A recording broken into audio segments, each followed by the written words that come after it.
Greetings and buongiorno. My name is Kai Christensen, and it's my pleasure to give you a brief introduction to the musical portion of this multi-sensory, fully immersive experience titled An Italian Serenade. And for the music, we will be hearing an intimate ensemble, violin and cello, performing music by three extraordinary composers who share a great deal in common. All three of them are Italian. All three of them come from the Baroque era, the famous era of musical history after the Renaissance, but before the classical era of Haydn, Mozart, and Beethoven. And also, of these three composers, were instrumental, pun intended, for establishing the supremacy of the violin, the instrument that rose to fame in the Baroque era, especially from Italy, where it was made, where the great performers and the great composers for the instrument resided. And in doing so, in sampling these three Italian Baroque composers, in a sense, we're making a little bit of a tour of Italy, from Rome to Cremona to Padua to Venice. We begin our journey with Arcangelo Corelli, perhaps the most important composer of the mid-Baroque era, and the composer who single-handedly, more than any other, established the forms we know today as the violin sonata, a small ensemble featuring a violin soloist, the violin concerto, a larger orchestral ensemble, music of bigger forces, but also featuring a violin soloist, and again establishing the violin itself as a supreme musical instrument. Corelli was born in Bologna but established his fame in Rome, where he is immortalized by having been buried in the Pantheon in Rome.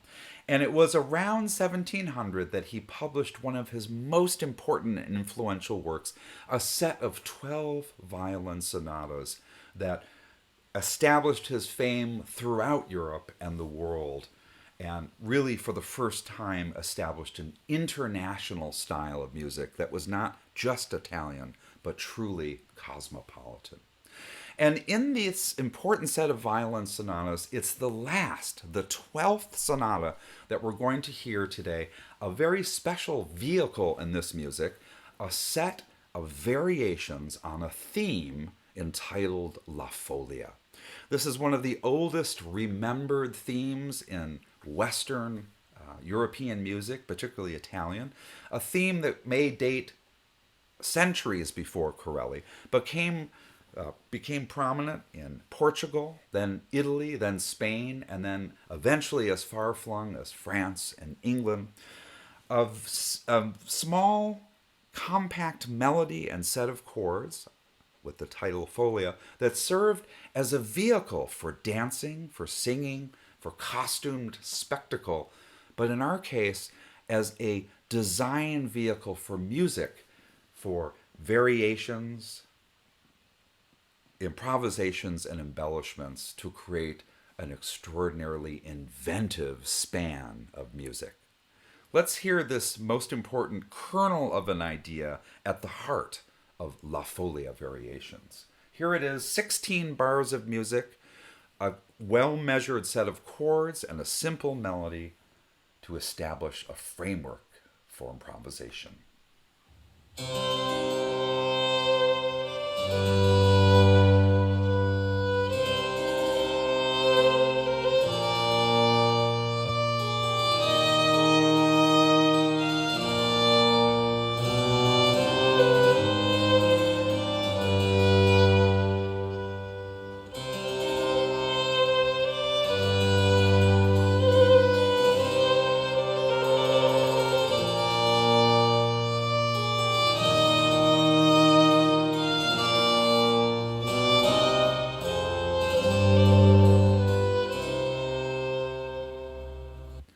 A chaste, slow, measured saraband, which then becomes, as I said, a platform or a vehicle for the soloist to take off, to display both great virtuosity and also emotional expressiveness. Corelli will create a series of variations on this theme, and just to give you a sense of this variation, let's hear a few different permutations of what he does. Here's one with a little more lilt to it.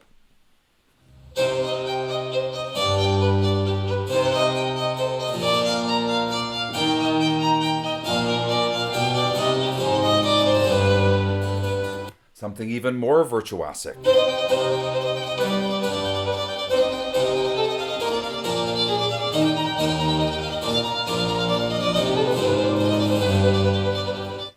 And it's worth noting that in Baroque music of this time, of the era, and in Italian music in particular, there is, in fact, a sense of liveliness, of virtuosity, and of improvisational spontaneity. And part of this comes not only from the flavor of the music, but the fact that many of the little ornamentations and embellishments that you're going to hear are not necessarily written down in the music, but rather the composer expects that the performer knows these vocabulary of sort of embellishments and can use them effectively for a spontaneous sense of expression. Now, this came out in the year 1700, which is a nice benchmark for us. Most of us are familiar overall from the Baroque era with its possibly its single most famous composer, Johann Sebastian Bach, who was German, who was without a doubt influenced by Corelli and the other composers on our program. And I think it's worth noting, anchoring our sense of time, that when Corelli wrote these violin sonatas, Johann Sebastian Bach was a young boy of about 15. It's also worth noting that while we have a great performer and composer for the violin, like Corelli, we need great makers of the violin. And most of us are familiar with the eminently famous Stradivarius violin, created by Antonio Stradivari, from a very important family. He was alive in the year 1700, and in fact working up in northern Italy in Cremona, which was the cradle or the birthplace of the great violin makers from the Amati family, the Stradivari family, and the Guarneri family, and so on. So it was during this time in 1700, in fact, when Corelli was writing, when Vivaldi and Tartini were alive, and Bach was alive, and Stradivari was alive, that we have what we could consider the golden age of the violin, producing thousands of instruments that are unsurpassed to this day in their great quality of construction and in their extraordinary quality of expressive playing. In fact, the first documented owner of a Stradivarius violin is none other than our youngest composer on the program, Giuseppe Tartini. And for Tartini's world, we move to the northeast of Italy, to Padua, just outside Venice, where Tartini made his fame and, in fact, established one of the great schools of violin teaching to which young performers flocked from all over Europe to learn how to master this extraordinary instrument that the great 20th century violinist Yehudi Menuhin called half poet, half tiger. Now, there's a wonderful story about Tartini that apparently in a dream one night, none other than the devil dictated to him some fiendishly difficult music that when he awoke he jotted down and created perhaps his most famous piece for posterity, known as a violin sonata by the title The Devil's Trill. And this demonstrates for us the idea that from Corelli, with music of extraordinary poise and expressivity, we move on in time to composers that push the boundaries of how this violin used to a state of extraordinary virtuosity. Tartini himself is known to have composed well over 100 violin concerti, or concertos, as your preference may be. And we're going to hear on the program today the middle movement of one of his concertos. We don't know exactly when he wrote these pieces because he didn't date any of them, and record keeping was not so careful in those days.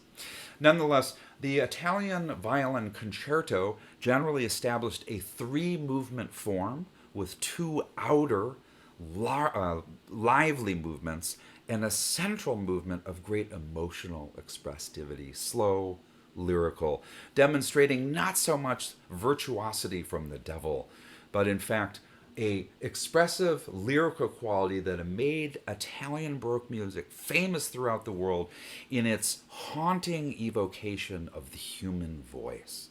So here is just a sample of this beautiful central largo andante movement from Giuseppe Tartini.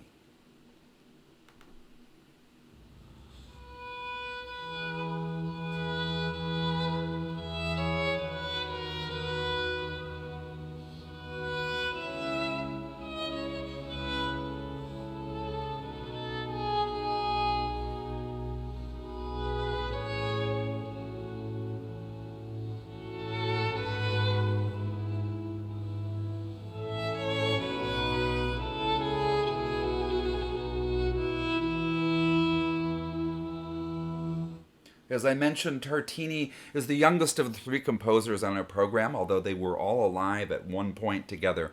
Tartini overlaps with our older Baroque composers, such as Corelli, but also overlaps with the emerging classical era following the Baroque. He was alive at the same time as Mozart and Haydn, and in fact, he died in 1770, the year that Beethoven was born. Now, in terms of the violin concerto, we turn lastly to the most famous composer, really, of the era to most of us, certainly the most famous Italian composer, and the most important composer of influential concertos of the Baroque era, none other than Antonio Vivaldi. And if we use Bach as our sort of timeline measuring stick, it's worth pointing out that Vivaldi would have been essentially Bach's older brother in terms of age. And this is an apt comparison because so influential were Vivaldi's great Italian concertos that they immensely impressed Johann Sebastian Bach, who wrote several concertos lovingly and directly modeled after many of those of Vivaldi. Vivaldi, in fact, wrote something like over 500 concertos for numerous different kinds of instruments and combinations of instruments, but perhaps we know him most famously for his violin concertos. He had red hair and he was a priest, so he was known as the Red Priest. He was a teacher, a priest, a composer, a great violinist, and he worked for the most part in an orphanage in Venice, the Ospedale della Pietà, where he had at his disposal for music making a group of young female orphans who must have been extraordinary musicians considering the caliber of player that his concertos demand.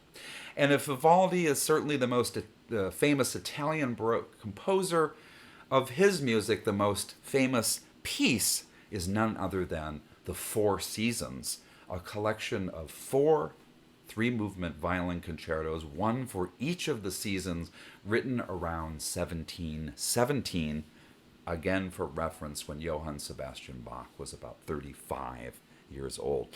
And this is interesting music. It is program music, music that is intended to evoke something of the real world, something of the mood and the flavor of each of the seasons. And we are going to be listening to, again, the slow lyrical movement at the center of the three-movement concerto that goes under the title Winter. And just to refresh your memory, this is one of the most famous pieces of Baroque music. You will know it certainly from its vivacious and intense first movement that sounds like this.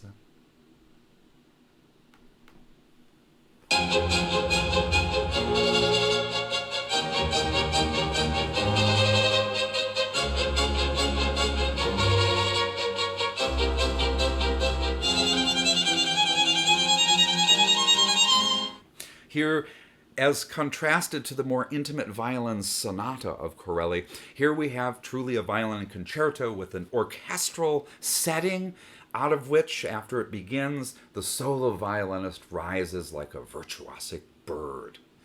Again, we're going to turn to the central movement, the slow lyrical part, which demonstrates, again, not only the virtuosity of this great Italian violin music, but its soul, its lyricism. And it's interesting to note that when Vivaldi wrote these concerti, he had in mind some words, some lyrics from a set of sonnets also about the seasons. And we don't know if he wrote them, if he found them from another poet, but it's worth pointing out that the words for this central slow movement are as follows: before the fire to pass peaceful, contented days, while the rain outside pours down. Something cozy, something heartwarming, something soulful from Vivaldi, the Red Priest, and his violin concerto known as the title Winter. Here is just the beginning of this beautiful lyrical music.